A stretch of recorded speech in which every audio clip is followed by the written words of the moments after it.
우리 8월 5일 수요예배 하나님 앞에 올려드리겠습니다. 같이 찬송 드리도록 하겠습니다.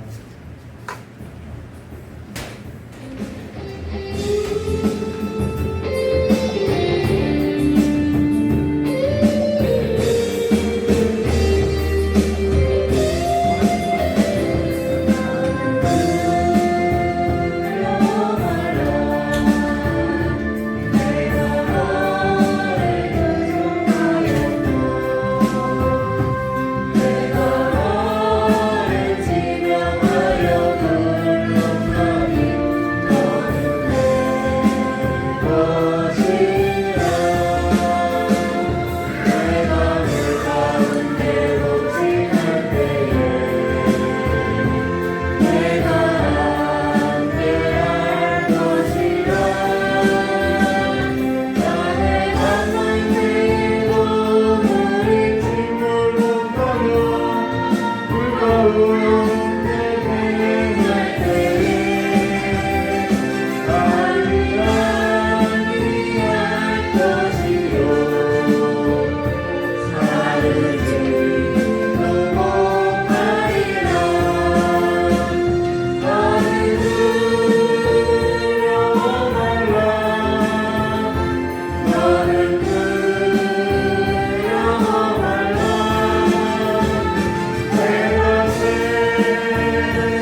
찬양 가운데도 불러달라고 해서 부르는데요.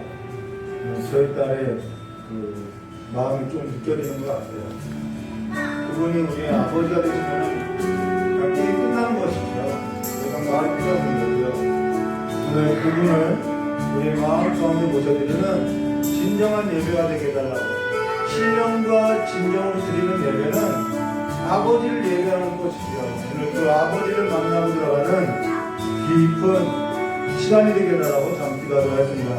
참 좋으신 하나님 아버지, 우리의 삶 가운데 아버지를 뵙고 아버지를 만나는 그 평안함이 깃들어질 수 있도록 역사해 주시었고, 우리의 눈이, 우리의 몸이 다른 곳에 두는 것이 아니라 안식을 잃어버린 그 삶 가운데서 사는 것이 아니라 아버지의 그 품 안에서 온전케 된 삶으로서 돌아온 탕자가 아버지의 품에 섰을 때 그가 온전케 됐던 것 같이 우리도 아버지의 품 안에서 온전케 된 삶으로서 살아갈 수 있도록 복을 내려주시었고, 이 시간에 하나님 아버지를 깊이 아는 지혜와 지식을 풍성히 베풀어 주실 간절히 원하오며 기어오신 예수님의 이름으로 축복하며 기도드리옵나이다.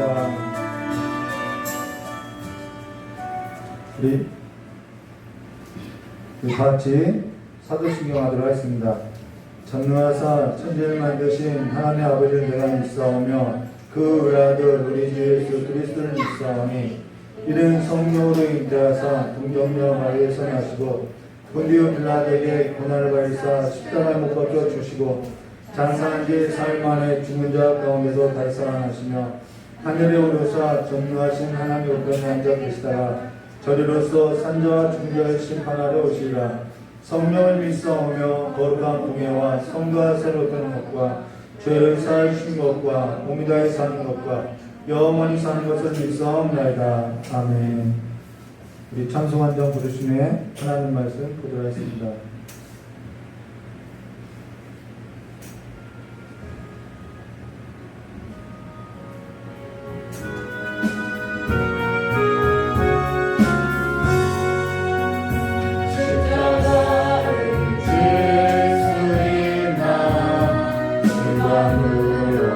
Oh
주님의 영상 만드소서. 주님도 따라 살아갈 동안 사랑과 충성을 바치오리라.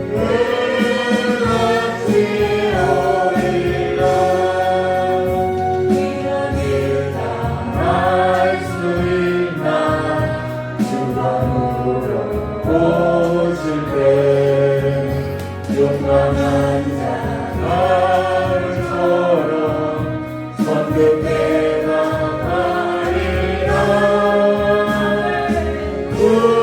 우리의 심령 주의 하시니 주님의 영상 만드소서.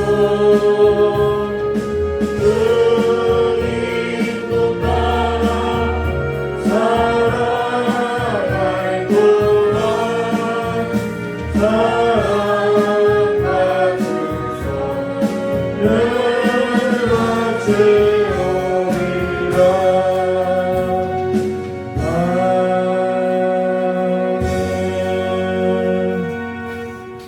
하나님 말씀 보도록 야고보서 1장 5절에서 8절 말씀입니다. 오늘 우리 함께 나눌 하나님 말씀은요, 야고보서 1장 5절에서 8절까지입니다.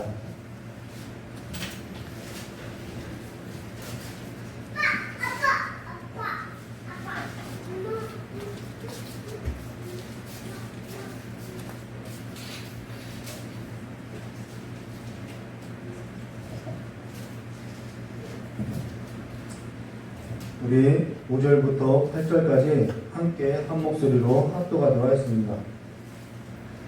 너희 중에 누구든지 지혜가 부족하거든 모든 사람에게 후히 주시고 꾸짖지 아니하시는 하나님께 구하라. 그리하면 드리리라. 오직 믿음으로 구하고 조금도 의심하지 말라. 의심하는 자는 마치 바람에 밀려 노동하는 바다와 물결 같으니 이런 사람은 무엇이든지 주께 얻기를 생각하지 말라. 두 마음을 품어 모든 일에 정함이 없는 자로다. 아멘. 우리 잠깐 기도하도록 하겠습니다. 참 조신하는 아버지, 아버지의 품 안에서 아버지를 믿는 그 아들의 믿음을 가지고 아버지 안에서 우리가 틈이 없이 살아가기를 원하오니, 온전케 되기를 원하오니, 우리가 그 삶의 자리까지 나아가는 그 실력이 없사오니 주님께서 우리를 붙들어 주시옵고 우리를 그와 같은 삶의 자리로 인도해 주시고 붙들어 주셔서 하나님과 우리와의 관계가 이전보다 더 아름다운 그 삶의 자리로서 나아가는 삶으로서 틈이 벌어지지 아니하는 삶이 될 수 있도록, 온전하게 될 수 있도록, 거룩하게 될 수 있도록 주님께서 복을 내려주시길 간절히 원하오며 깨어신 예수님의 이름으로 축복하며 기도드리옵나이다.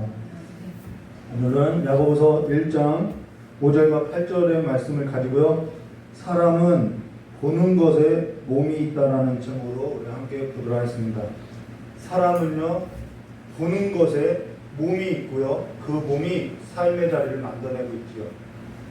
네, 이것이 성경에서 나오는 말인데요, 왜 오늘 이와 같이 제목을 붙였나 함께 보도록 하겠습니다.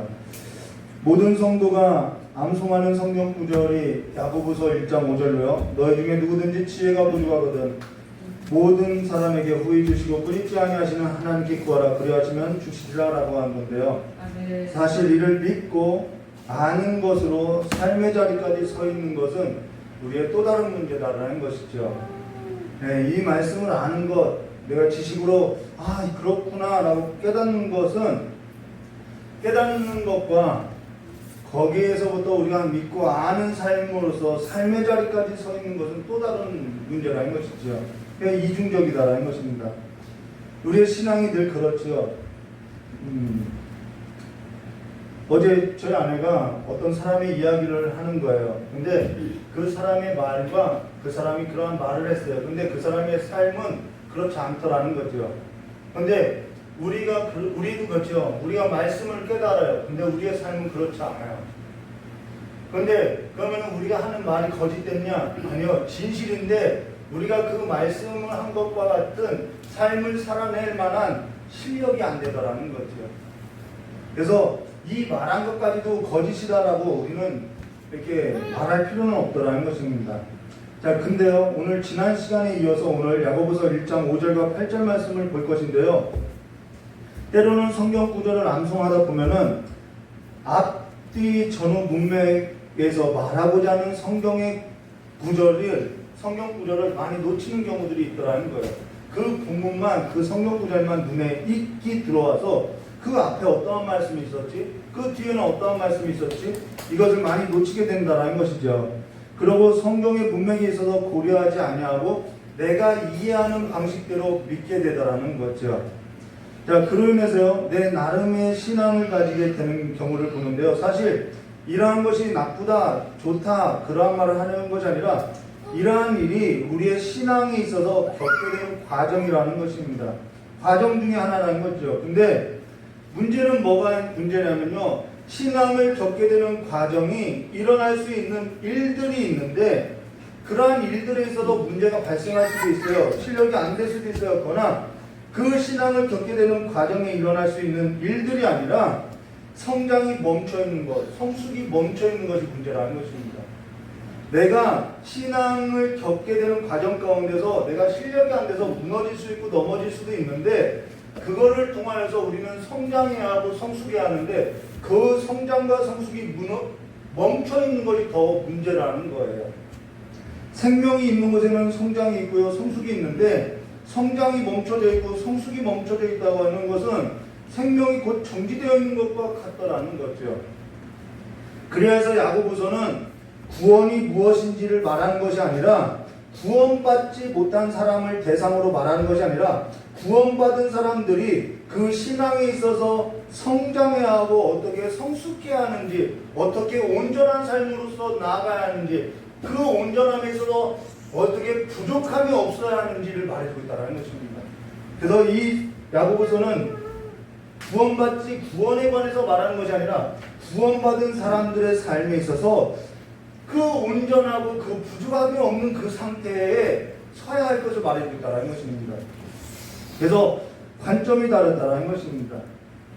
그리하여서 오늘 지금 우리가 야고보서 1장 5절 말씀에 너희 중에 누구든지 무엇이 부족하면요 지혜가 부족하거든 이라고 하는 것으로서 무엇을 강조하냐면요, 자, 인내를 온전히 이루지 못한 그 부족한 상태를 강조하는 것으로서 너희 중에 누구든지 지혜가 부족하거든 이라고 할 때 여기서 강조하는 것이 무엇이냐면요, 부족함이라는 것입니다. 부족함이라는 거예요. 결핍의 상태를 말해주고 있다는 것이죠. 근데 무엇이 부족하다라고 이야기하냐면은 지혜가 부족하다라고 이야기하고 있다는 거예요. 자, 근데요, 4절 말씀에 이런 말씀이 있죠. 인내를 온전히 이루라. 이는 너희를 온전하고 구비하여 조금도 부족함이 없게 하려 합니다라고 말하는 것으로서 이 부족함이 없는 상태로서 우리를 온전케 하는 데에는 뭐가 필요하다는 것? 지혜가 필요하다는 것을 말해주고 있다는 것입니다. 무슨 말이냐면요, 부족함이 없게 하려고 하는 것으로서 그 부족함이 없는 상태로서 우리를 살아내고자 한다고 하면은 우리에게 뭐가 있잖아요? 지혜를 말하는데 사실 우리가 내가 이 부족한 상태라는 것을 안다고 하면은 그것은 하나님의 은혜인 거죠. 내가 심령이 가난한 상태라는 것을 아는 것은 하나님께 은혜 받은 거라는 거예요. 근데 내가 결핍을 아는 것이 은혜인데 결핍을 아는 자가 하나님께 구하는 것으로서 결핍으로 인하여서 내가 부족한 것을 알아요. 그래서 하나님께 구해요. 그러면은 그 부족한 것을 우리는 어떻게 되면 하나님이 나의 삶 가운데 채워가시는 것을 뭐하냐면 경험함으로써 하나님을 알게 된다는 거예요. 그 경험으로써 하나님을 알게 된 것을 뭐라고 이야기하면 지혜라고 한다는 것입니다. 네. 하나님을 경험으로 아는 것을 지혜라고 하는 것으로서 사실 우리에게 있어서는 무엇이 부족하냐면 그 하나님을 경험한 지혜가 부족하더라는 거죠. 우리의 삶 가운데요. 그래서 하나님을 아는 것이 부족하더라는 것입니다. 근데 결핍을 모르면은 하나님을 아예 찾지도 않아요. 내가 결핍한 상태인 줄 모르면요. 내가 결핍이 있다는 사실을 알아야만 우리는 하나님께 구하든 아니면 내 삶의 영역에서 내 결핍을 채우고자 하나님을 대처하는 대처물을 구하든 구하게 된다라는 것이죠. 그래서 심령이 부유한 것보다 이 대처물로 부유한 것보다 심령이 결핍한 것이 낫다라는 것입니다. 하나님은 우리의 삶에 그러한 여러 가지 시험을 만나게 되는 거죠. 그래서 하나님은 우리의 삶에 있어서 최종적인 목적지가 어디냐면요. 4절 말씀에 이렇게 말씀하죠. 인내를 온전히 이루라. 이는 너희로 온전하고 구비하여 조금도 이 부족함이 없게 하려 함이라라는 말로서 부족함이 없는 상태로서 우리를 만들고자 한다는 것입니다. 그런데 내가 결핍한 줄 모르면은 이거는 아예 그냥 생각지도 못하는 일이겠죠. 근데 부족함이 없는 상태에 이르는 과정이 무엇이냐면요. 2절 말씀에 이렇게 이야기하죠. 우리가 지난 시간에 단계를 이야기했죠. 이렇게 단계를. 그 부족함이 없는 상태가 최종적인 단계인데요. 이 부족함이 없는 상태에 이르는 과정이 뭐냐면은 2절 말씀에 내 형제들아 너희가 여러 가지 시험을 당하거든 온전히 기쁘게 여기라라는 것으로서 여러 가지 시험을 당하게 될 것을 말하는데 그 시험을 당하는 것은 우리에게 있어서 무엇을 채우고자 하는 이 부족함, 이 지혜의 부족함을 하나님을 경험하는 경험으로서 우리에게 지혜를 채우고자 한다는 것입니다. 여러 가지 시험을 당하게 될 때 말하는데 그 일에서도 우리가 무엇을 깨닫게 되면 내가 이 일에 있어서 부족하구나 라는 것을 깨닫게 된다는 것이죠. 그래서 내가 지혜가 부족하다는 것을 알게 된다는 것입니다. 그러다면 우리에게 부족한 지혜라고 하는 이 지혜가 무엇이냐는 거예요. 오늘 내가 부족함을 느끼고 있는 이 지혜가 무엇인지를 지금 야고보가 말해주고 있다는 것입니다. 저 역시 신앙을 가지고 살 때 하나님의 지혜를 구하게 되는 것으로서 절박할 때가 한두 번이 아니더라는 거예요. 내 삶에 여러 가지 시험을 당할 때 늘 하나님의 지혜를 구하고 하나님께 구하게 되더라는 것이죠. 그리고 그 지혜에 있어서는 성경의 잠언에 이런 말을 하죠. 그 지혜를 얻는 자는 뭐라고요? 생명나무를 얻었다라고 이야기하고요. 지혜는 진주보다 귀하니 내가 사모하는 모든 것으로 또 이에 있어서 비교할 수 없도다라고 말을 하고 있다는 것입니다. 저는 제 아내에게 늘 말하는 것이 뭐냐면요. 하나님을 경험하는 그 지혜는 정말 돈으로도 살 수 없다라고 이야기한다는 거예요. 그것이 얼마나 값진 것인지 그것은 하나님께서 내 삶 가운데 간섭해 주지 않으면 경험할 수 없음을 가르쳐준다는 것이죠. 그리고 성경은 지혜 없는 자를 어리석은 자라고 이야기하는데 그 지혜에 있어서 우리가 한 신뢰를 오늘 이 지혜에 있어서 한 신뢰를 한번 보자는 거예요.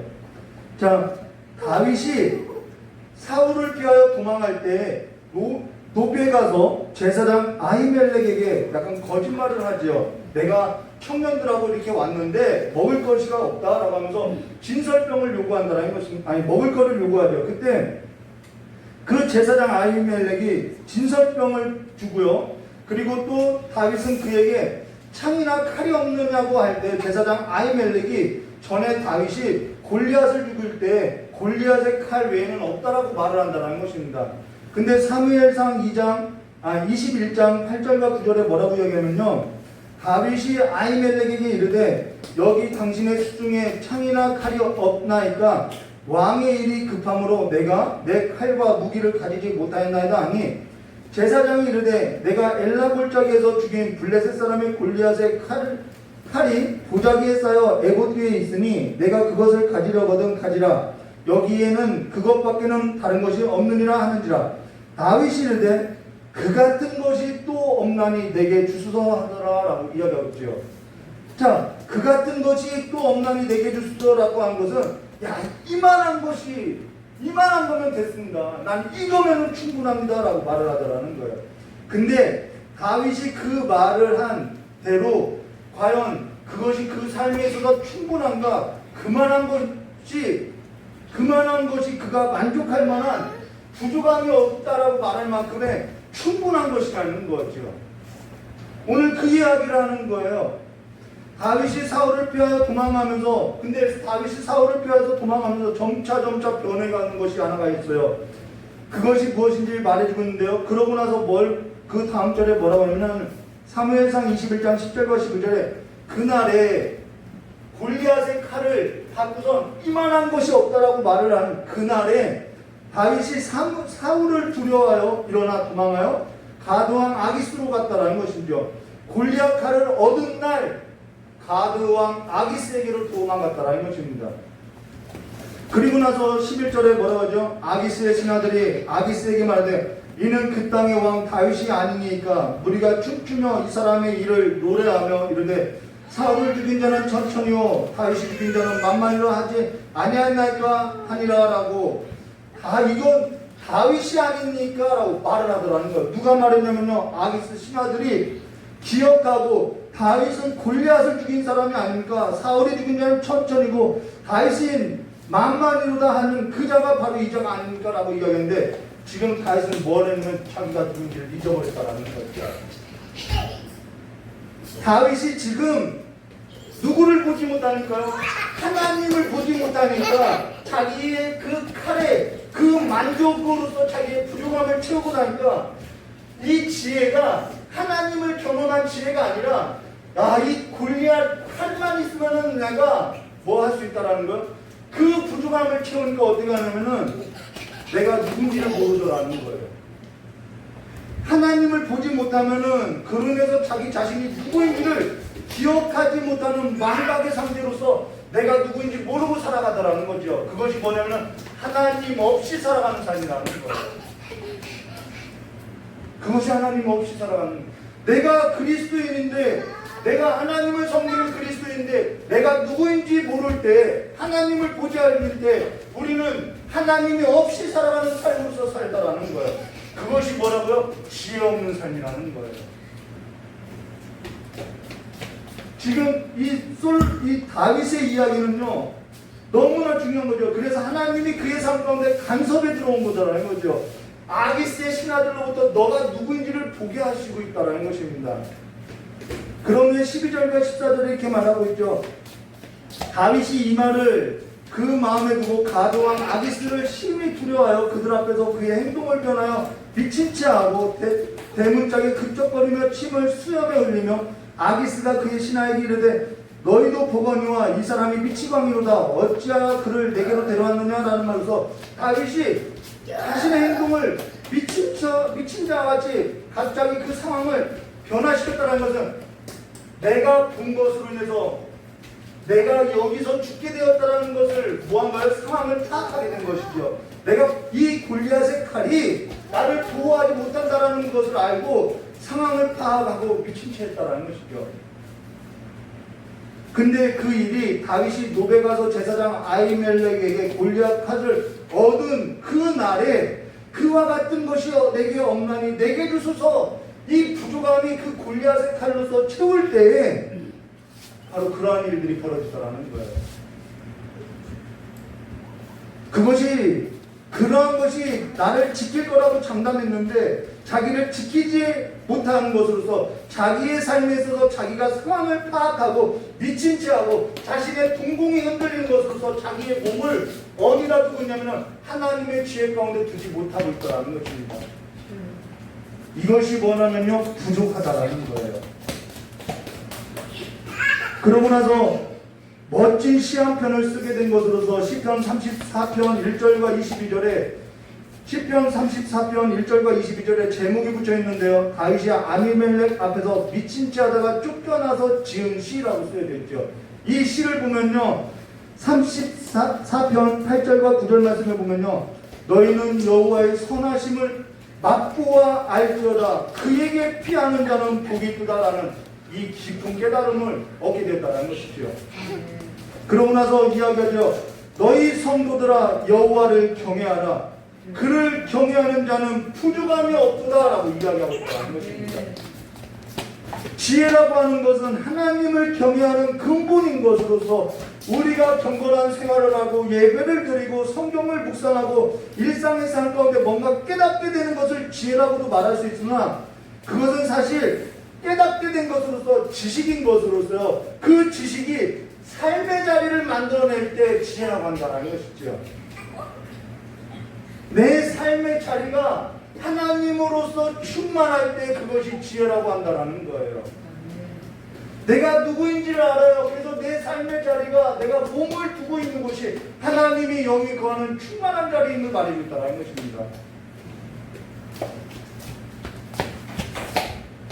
그래서 깨닫게 된 것을 아는 거라고 말하지 아니하고 삶의 자리까지 만들어낸 것을 가리켜서 지혜라고 하는 것으로 여호와의 그 선하심을 어떻게 했다고요?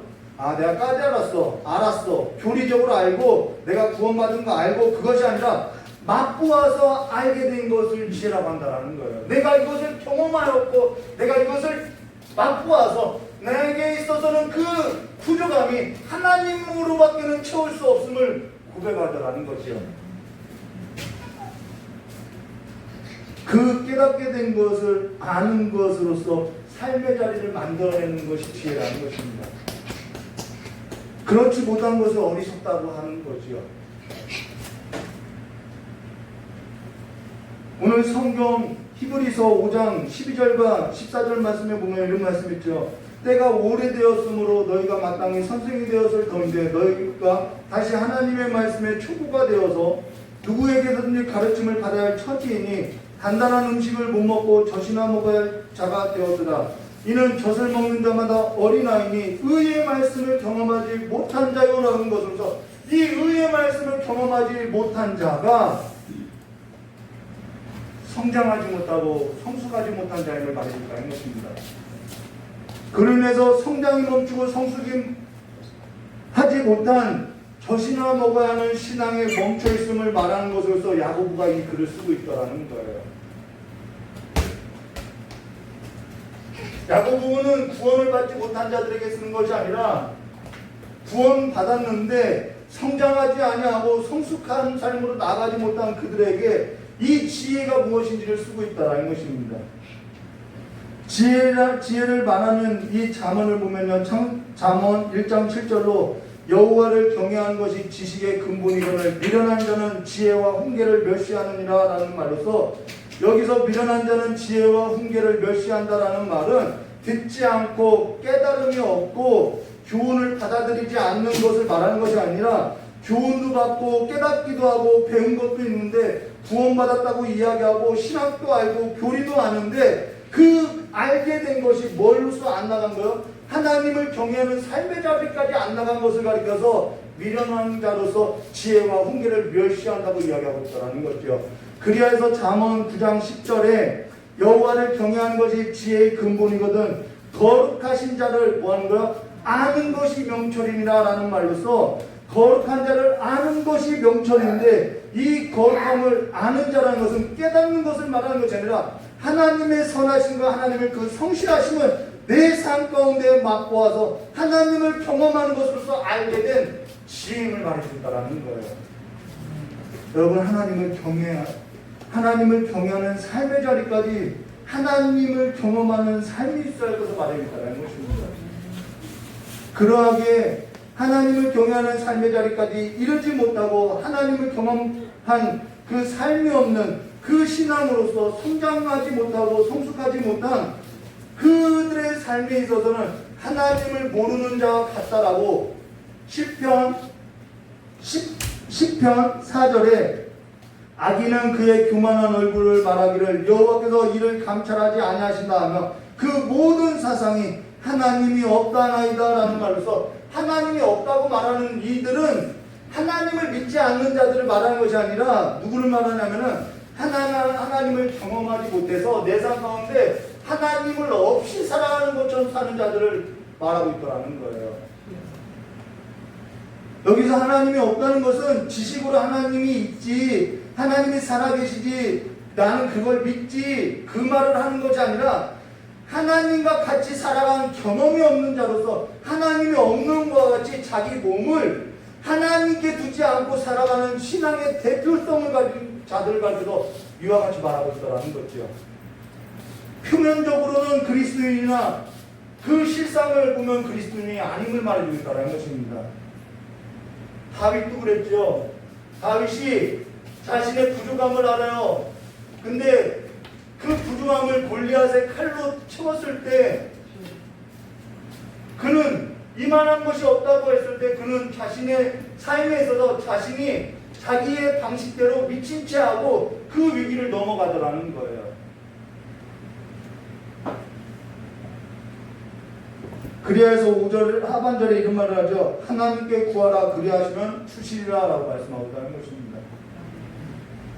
하나님께 구하라 그리하시면 주시리라 라고 한다라는 거예요. 하나님에게 있어서 몸이 정상으로 작동되지 아니하고 오작동하는 것으로서 우리는 성경의 중요한 원리를 깨달아야 하는데요. 그 성경의 중요한 원리가 뭐냐면은 창조의 기본적인 삶의 원리라는 거예요. 창조의 기본적인 원리의 삶의 원리는 뭘 말하냐면요. 창조주 하나님은 우리에게 복을 주시는 하나님이라는 것을 믿고 살아가는 거예요. 창세기에 나온 그 창조의 기본적인 모든 삶의 기초는 하나님께서 우리를 창조하시고 우리에게 복 주시기를 원한다라는 거죠. 네. 그래서 5절 하반절에 하나님께 구하라 그리하면 주시리라고 말하고 있다는 것입니다. 네.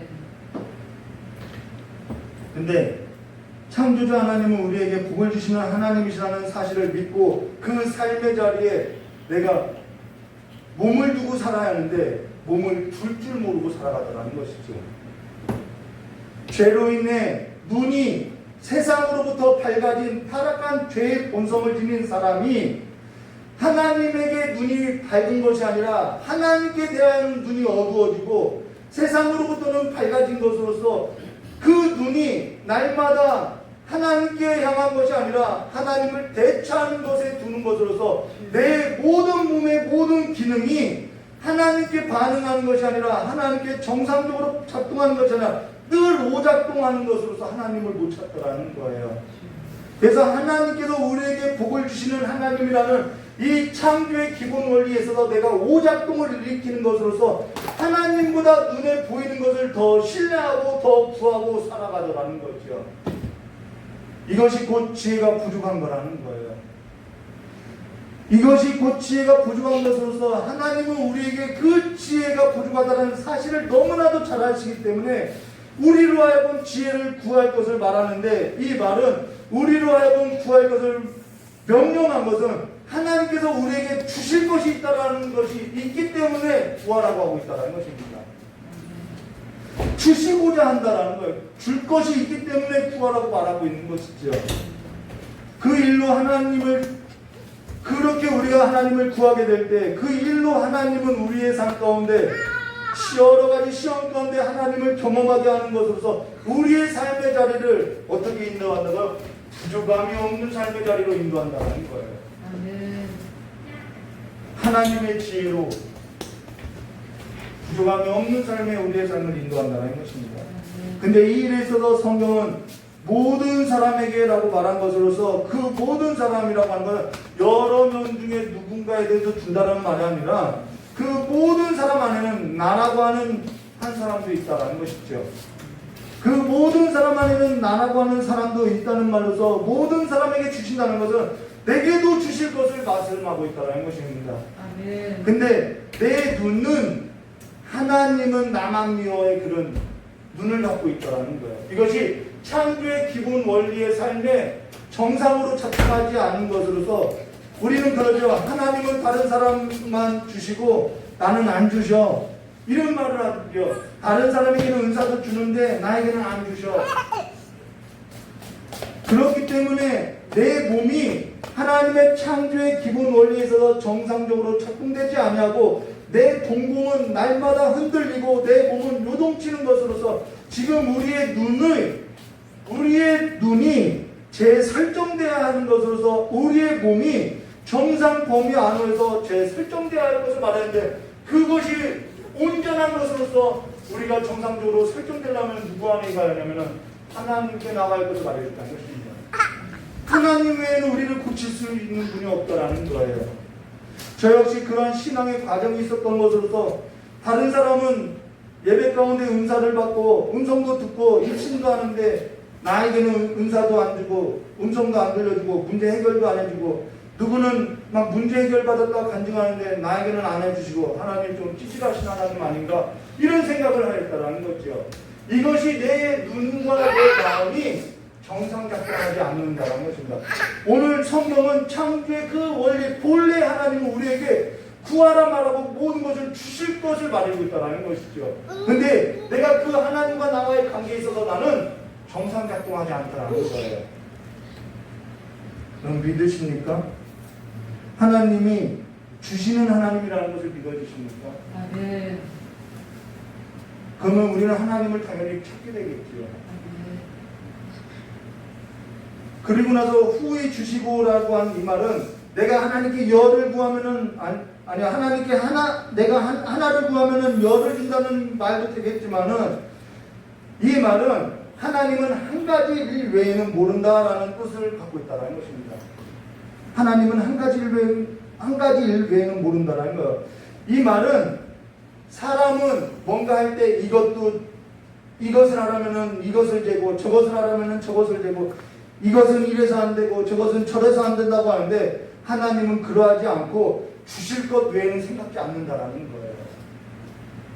지혜를 구하면은 지혜를 주실 것 외에는 다른 생각하지 않는다라는 거죠. 이것이 후히 주신다라는 말인데요. 부모는 자식이 뭔가 구할 때 그 일밖에는 생각하지 않죠. 아 이걸 줘야 하는데 일주일 내내 이 자녀에게 내가 이걸 줘야 하는데 그 생각밖에 하지 않는 것처럼 하나님도 우리에게 그 생각밖에는 하지 않고 살아간다는 뜻으로서 이 말을 하고 있다는 것입니다. 제 어머니가 일주일을 지낼 때 저에게 용돈을 주려고 일주일을 보낸다고 얘기해요. 그 일주일 동안 주말에 저를 맞이할 때 용돈 줄 생각으로 일주일을 버틴다라고 이야기하다라는 거예요. 하나님이 하물며 죄로 인해서 타락한 본성을 지키는 그 육신에 가진 부모도 그와 같이 사는데 하나님은 오죽하겠냐는 거죠. 그런데 우리가 그 하나님을 몰라도 너무 못하다는 것입니다. 그래야 해서 사람들이 그러죠.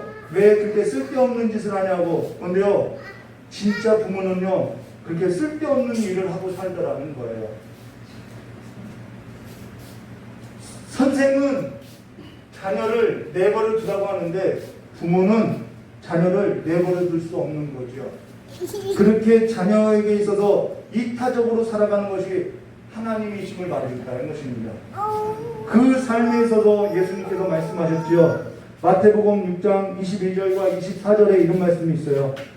눈은 몸의 등불이니 그러므로 내 눈이 성하면 온몸이 밝을 것이요 눈이 나쁘면 온몸이 어두울 것이니 그러므로 내게 있는 빛이 어두우면 그 어둠이 얼마나 더하겠느냐. 한 사람이 두 주인을 섬기지 못할 것이니 혹 이를 미워하고 저를 사랑하거나 혹 이를 중히 여기고 저를 경히 여김이라. 너희가 하나님과 재물을 겸하여 섬기지 못하리라 라는 말에서 눈과 동의어가 뭐냐면 몸이라는 거예요. 그래서 눈이 성하면은 온몸이 성하게 되는 것으로서 여기서 성하다라는 말이 우리는 이게 성하다라는 말이 멀쩡하다라는 말로 하는데 그 이 성하다라는 말은 야고보서 1장 5절에서 말한 것처럼 후히 주시다라는 말과 동의어로서요 하나밖에는 생각지 않는다라는 거예요. 하나님의 지혜는 우리에게 줄 것만은 생각하는 것처럼 하나밖에는 생각하지 못한다라는 거예요. 그렇다면은 지혜에 있어서 우리에게 있어서 지혜라는 것은 내 눈과 내 몸이 성하다는 것은 나 또한 하나밖에 생각지 못한 것으로서 하나님과 재물을 겸하여 섬기는 것이 아니라 하나님밖에 모른다는 뜻으로서 성하다라는 것입니다. 이것이 지혜라는 거예요. 하나님을 경외하는 근본적인 지혜는 하나님을 경외하는 삶이라는 것은 하나님밖에는 모른다라는 것을 말해준다라는 거예요. 어떻게 살면서 하나님밖에 못 살아. 재물도 있어야 하고 하나님도 있어야 하는데 이것이 고장난 작동이라는 거예요. 다윗을 보면은 다윗이 사울을 비교하였을 때 노베 가서 아히멜렉에게 진설병을 얻어먹고요. 골리앗의 칼을 얻었을 때 그 같은 것이 또 없나니 내게 주소서 했을 때 그날부터 그가 어떠한 행동을 했는지 우리는 볼 수 있죠. 지혜 없는 자와 같이 행동했음을 볼 수 있다는 것입니다. 그날의 가드왕 앞에서 두려워서 미침치하면서 그 행동을 변화해서 상황을 판단하고 그 삶에 자기의 몸을 두고 있었음을 보여주고 있다는 거예요. 그리고 나서 시편을 쓴 것으로서 너희는 여호와의 선하심을 맛보할지어다 그에게 피하는 자는 복이 있도다. 너희 성도들아 여호와를 경외하라. 그를 경외하라. 그를 경외하는 자에게는 부족함이 없도다라고 이야기하고 있다는 것입니다. 지금 우리에게 있어서 지혜라고 하는 것이 내 눈이 두 개의 대상을 바라보는 것이 아니라 하나님과 재물을 겸하여서 두 개로 바라보는 것이 아니라 내 눈이 하나의 대상만을 보고 내 몸이 하나의 대상만을 섬기는 삶의 자리에 이르렀다고 하면은 내 삶의 동공은 흔들리지 않고 내 몸은 유동하지 않는 삶으로서 한라서지 않을 것을 말해주고 있다는 거예요. 그것이 온전한 것이고 그것이 거룩한 것으로서 주만 바라보는 삶임을 말해줬다는 것입니다. 하나님을 아는 자라고 하면서 세상에 속하여서 사는 것에 관해서는 제가 말할 필요가 없다라고 이야기해요. 그것은 이미 말할 필요가 없는 거죠. 근데 내 눈이 흔들리고 내 몸이 요동하는 삶으로서 내 눈이 하나님도 있어야 하지만은 세상도 있어야 한다고 하고 내 귀가 하나님의 음성도 들어야 하지만은 세상의 잡음도 들어야 한다고 하고 내 입이 하나님을 찬양하기도 해야지만은 세상의 즐거움도 노래해야 한다고 하면은 그것은 하나님이 부족한 것이 아니라 내가 놓지 못해서 그렇다라는 거예요. 그렇기 때문에 내 눈이 흔들리고 내 삶의 몸이 요동치고 내 삶의 자리가 그 기반이 흔들리고 있음을 말해주고 있다는 것입니다. 그래서 그 삶의 자리에 이르기까지 대상을 하나로 보지 못하고 몸을 한 곳에 두지 못하는 것으로서 점점 무엇을 입고 사냐면 하나님을 잊어버리는 삶으로서 내가 누구인지도 모르는 삶으로서 내가 누구인지도 잊어버리게 되는 것으로서 내 몸을 하나님께 두는 하나님을 경외하는 삶의 자리에 두지 못하고 내 자신에게 누워서 살아가고 있음을 말해줬다는 것입니다. 이것을 가지고서 하나님이 없이 살아간다고 어리석다라고 말을 하는 것이죠. 지금 성경에 하나님은 꾸짖지 아니하시는 하나님이시니라고 말하고 있죠. 내 동공이 흔들리고 내 몸이 요동치는 것은 하나님이 꾸짖어서가 아니라 내가 하나의 어느 선택에 있어서 놓지 못하기 때문에 두 힘이 잡아당기기 때문에 내가 떨리는 삶임을 말해줬다는 것입니다. 하나님이 나를 잡아당기고 나를 이끌고자 하는데 내가 이 세상의 것을 내려놓지 못하니까 그 두 핵의 힘으로써 내가 떨리고 요동친다라는 거예요. 이건 하나님이 꾸짖는 문제가 아니라는 것입니다. 하나님을 모르고 너무 모르는 거죠. 사람이 하나님에 대하여 그래서 오작동하는 것으로서 요동하고 격동하고 충돌하는 것은 사실 하나님께서 주시지 않아서가 아니라 내 눈이 여러 대상을 보고 내 동공이 흔들리게 되고 내 몸이 요동하는 것으로서 바람에 밀려 요동하는 바닷물결 같은 것으로서 사실 하나님께서 나를 꾸짖으신 것이 아니라 내가 하나님을 몰라도 너무 몰라서 하나님은 내가 미워하고 있음을 말했다는 것입니다. 그래서 창조의 기본 원리에서도 정상 작동되지 않는 삶으로서 하나님을 모르고 살아가는 삶과 같더라는 거죠. 하나님은 나만 미워하시나 봐. 하나님은 나만 꾸짖으시나 봐. 이게 말라기 때에 그들 아는 거예요. 내가 너희를 사랑했다라고 하는데 하나님이 언제 우리를 사랑했어요? 라고 이야기하죠. 하나님은 영혼은 구원해도 내가 요구한 것은 들어주시지 않나 봐. 이러한 여러 가지 시험 앞에서 내 문제는 해결해 주시지 않나 봐. 하나님은 좀 째째하신가 봐. 일시불로 해결해 주지 않고 즉시로 해결해 주실 능력도 없으신가 봐. 다른 사람은 다 해줘도 나는 안 해주시나 봐. 이러한 삶에서도 우리의 본래의 모습으로서 본래의 삶의 자리로서 재설정되어야 한다는 것입니다. 그 말의 뜻이 바로 너희 중에 누구든지 지혜가 부족하든 모든 사람에게 후히 주시고 꾸짖지 아니하시는 하나님께 구하라. 그리하시면 주시리라라고 말하고 있다는 것이죠. 결국 바람에 밀려 요동치는 바닷물결과 같은 삶은 내 눈이 여러 대상을 보고 내 몸이 여러 곳에 둔 것으로서 갈기갈기 찢기고 기대어져서 두 세력에 충돌하는 것으로서 하나님께서는 나를 붙들어가고자 하는데 내가 하나님을 대신해서 뭔가 붙든 것에 관해서 내 눈이 향한 것에 대하여 내 몸이 누웠던 자리에 있어서 내가 내려놓지 못하고 있음을 말해줬다는 것입니다. 이 삶은 하나님이 없이 살아가는 삶과 그 삶의 자리가 다르지 않음을 말해줬다는 것이죠. 그래서 8절 말씀에 이렇게 말하죠. 두 마음을 품어 모든 일에 정함이 없는 자로다라고 이야기하죠. 정함이 없다라는 말은 뭐 줄 것이 없다 이 말을 하는 것이 아니에요. 이 정함이 없다라는 말은 고요하지가 않다라는 거예요. 모든 일에 있어서 동공이 흔들리고 몸이 요동치고 내가 어디에 누울까라는 것으로서 하나님과 세상 사이에 끼어서 잠잠하지 못하고 세상 안에서의 막 그 모든 것에 관해서 내가 죽을 것 같다고 이야기하는 것으로서 잠잠치 못한 것을 말해줄까라는 것입니다. 평강이 없음을 말해주는 거예요. 요즘 저희 일상 속에서 가장 고귀한 지혜와 능력이 됨은 십자가 외에는 없더라는 거죠. 십자가는 멸망하는 자들에게는 미련한 것이나 구원받은 우리에게는 하나님의 능력이고 하나님의 지혜로서 그 지혜는 모든 지혜를 멸하고 모든 총명을 패하는 것으로서 십자가만이 하나님의 지혜가 되고 하나님의 능력이 됨을 말하고 있다는 거예요. 세상이 말세라고 하죠. 사람이 하나님을 사랑하기보다 세상을 사랑하는 것이 낫다고 이야기하죠. 세상에 재앙이 가득하다고 이야기하죠. 내 몸이 바람에 밀려 요동하는 바람물결 같고 내 눈은 오직 믿음의 주이신 십자가만 바라보기에는 어떻게 그렇게 살 수 있냐라고 말을 하죠. 근데요, 내 몸이 바람에 밀려 요동치 아니하는 바닷물결 같지 아니함은 내 눈이 오직 믿음의 주이신 십자가만 바라보는 것으로서 죽어도 사는 것으로서 전에는 나만 사랑하지 아니한다고 한 그 삶에 있어서 하나님은 구원을 해도 집과 물은 돈은 줄 수 없나 봐. 다른 사람은 응답해도 내게는 일시불로 즉시로 응답하지 않나 봐. 라고 했던 그 마음이 십자가를 통하여서 하나님을 보게 될 때 그 모든 일에 있어서 잠잠해지고 고요해지더라는 것이죠. 그래서 그 고요한 가운데 하나님과 함께 서는 삶으로서 평안 가운데 서게 되었음을 말해줬다는 것입니다. 이것이 뭐한 삶이라고요? 부족함 없는 삶이라는 거예요.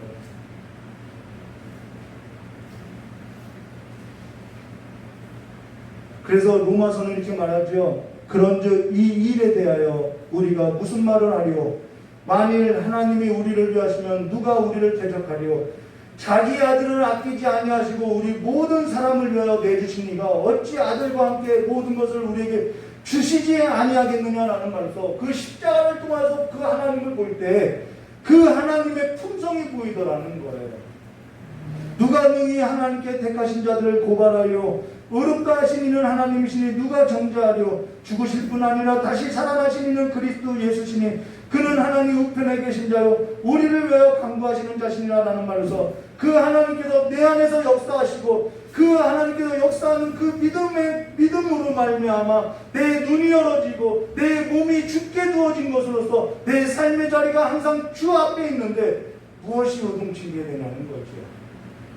무엇이 부족하냐는 거예요. 내 삶의 길이 애굽이든 광야이든 가나안이든 내 삶의 길의 상태가 중요한 것이 아니라 그가 나를 등에 업고 인도하시는 것으로서 수가 많으냐 적으냐가 문제가 아니고 후원이 있느냐 없느냐가 문제가 아니라 그 모든 일에서 하나님을 선하신 것으로서 시편 68편 19절 말씀으로서 날마다 우리 짐을 지시는 주 곧 우리의 구원이신 하나님을 찬송할지어다라는 말로서 날마다 내 짐을 져주시는 그 하나님을 노래할 수밖에 없음을 말해줬다는 것입니다. 이 부족함 없는 삶으로서 살아가시기를 주님의 이름으로 축원합니다. 지금 내 삶에 있어서 그 십자가를 바라봐야 할 때고요. 그 십자가에서 그 하나님께서 아들을 내어주신 그분이 우리에게 더 풍성한 것을 내어주지 않겠냐는 거예요. 지금 내 삶에 있어서 십자가로 말미암아 하나님을 아는 자는 그의 눈이 성하여질 것이고 그 눈이 성하여진 자는 그 몸을 하나님의 삶의 자리에 이르게 된 삶으로서 그 신앙에 있어서 성숙한 그리스도의 형상을 지닌 삶으로서 하나님의 지혜에 있어서 부족함이 없는 자로서 날마다 시냇가에 심기운 나무와 같이 부족함이 없이 살아갈 것을 말해주고 있다는 것입니다.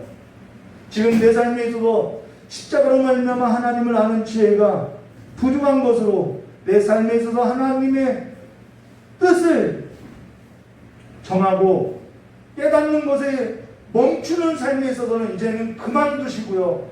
하나님의 지혜와 하나님의 능력이 되신 십자가를 지고 가는 그 삶의 경험으로 일어나는 성도로서 살아가시기를 주의 이름으로 축원합니다.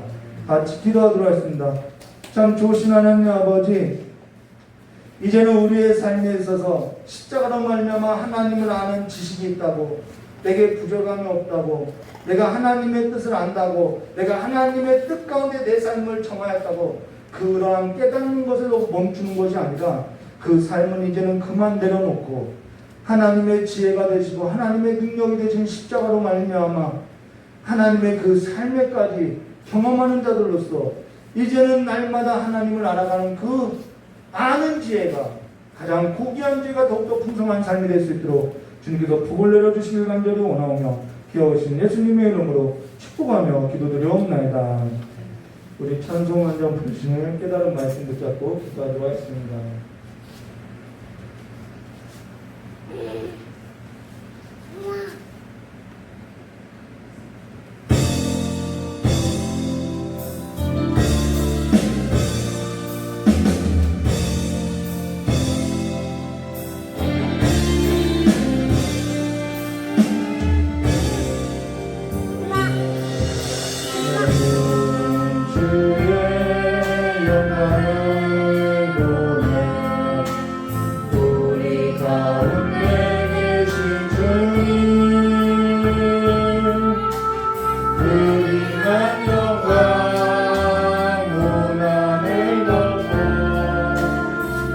그 찬송은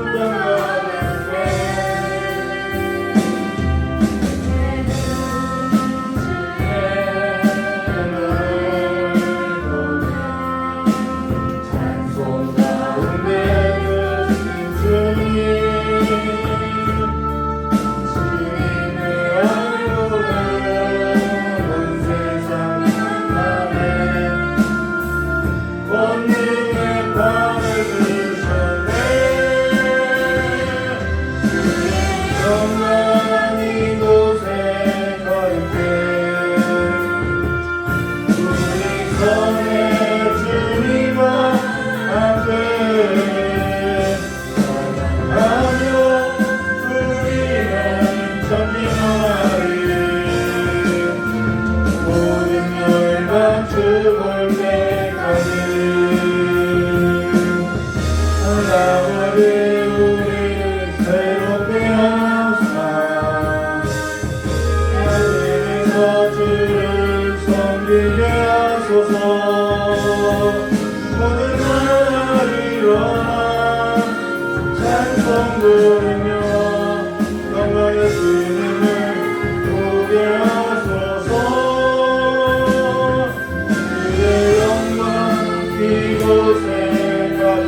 다윗이요, 오랜 기간 동안 사울을 피해서 도망다니니까 이제는 지치지요. 하나님이 안 되신 것 같고 내 기도 응답 안 해주신 것 같고, 그래서 골리앗 칼을 보고 이만한 것이 없다고 이야기하죠. 하나님을 대체할 만한, 그래도 이만한 것이 없다라고 이야기하죠. 근데 무엇으로 하나님을 대처하겠냐는 거예요.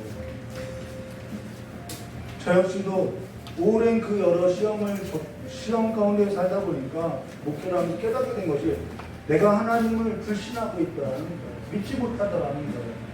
하나님이 주실 것인데 내가 그 하나님을 믿지 못하겠다라는 거예요. 내가 그 시간 가운데 하나님께 기도하지 않아봤나? 내가 하나님께 요청하지 않아봤나? 내가 하나님을 위해서 부흥을 달라고 내가 기도하지 않았나? 근데 하나님은 왜 내 기도 안 들어주지? 왜 즉시로 응답하지 않지? 왜 많은 사람들은 저렇게 승장구 하는데 잘 나가는데 나는 왜 이러지? 기도 안 해봤냐는 거예요. 그래서 이 방법도 한번 해보고, 뭐 좋다고 하면 저것도 해보고, 저것도 해보고, 이것도 해보고, 40일 작정기도 하면 된다고 해서 그것도 해보고, 근데 나는 안 되던데. 그러면서 점점 하나님이 유신되더라. 그런데 거기서 깨달은 것이요. 하나님 한 분 외에는 그 어떤 것으로서도 대처할 수 없겠더라는 거예요. 그 하나님 한 분이면 내 가슴을 다른 무엇으로서 대처하고 살아가는 것보다 하나님이 내 삶 가운데 주관하여 주시고 그가 내 삶을 인도하시는 것이 내 삶을 있어서 부족함이 없는 삶으로서 만들어주시더라는 것입니다. 내가 힘썼을 때보다 하나님이 내 삶에 힘이 되어주실 때 더 풍족하더라는 것이죠.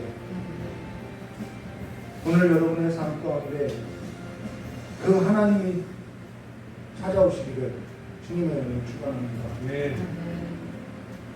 우리는 힘들면은 저도 사도행전을 지금 준비하고 있어서 이야기하는데요. 깜짝 놀랐어요. 어려운 환경 가운데 있으면 사람들이 구원의 하나님을 찾는 줄 알았는데 성경 속의 인물들을 봤더니 창조의 아버지를 찾더라는 거예요. 하나님, 왜 창조의 하나님을 찾냐면요. 아수르 아람 군대가 막 쳐들어와요. 히스기야가 기도하는데 창조주 하나님이라고 이야기해요. 왜요? 저들은 자신들이 세상의 주관자라고 세상의 주인이라고 하는데 세상을 지으시고 창조하신 창조주는 하나님 한 분밖에 없다라는 거죠. 그러니까 그 창조주 하나님이 이 세상을 다스려줘야 하는데 저들이 지금 군왕이라고 주인이라고 다스리니까 지금 나라가 이러한 꼴이 되고 있다라고 고백하더라는 것이죠. 그리고 내가 그 창조주 하나님 안에서 내가 위임받은 자인데 저들의 세력으로 인해서 내가 그 위임받은 세력의 권세를 행사하지 못하니까 창조주 하나님께서 그 질서를 세워달라고 이야기하더라는 것이죠. 위기 가운데 창조주 하나님의 그 삶의 질서를 회복하더라는 것입니다. 여러분의 삶의 질서가 그 가장 기본적인 그 삶의 질서가 창조주 하나님이신 그 하나님이 내 아버지라는 사실에 있어서 본래의 삶으로서 본래의 모습으로 그 삶의 자리가 회복되어 주시기를 주님의 이름으로 축원합니다. 우리 이 시간에 깨달은 말씀 붙잡고 주를 청하고 기도하도록 하겠습니다.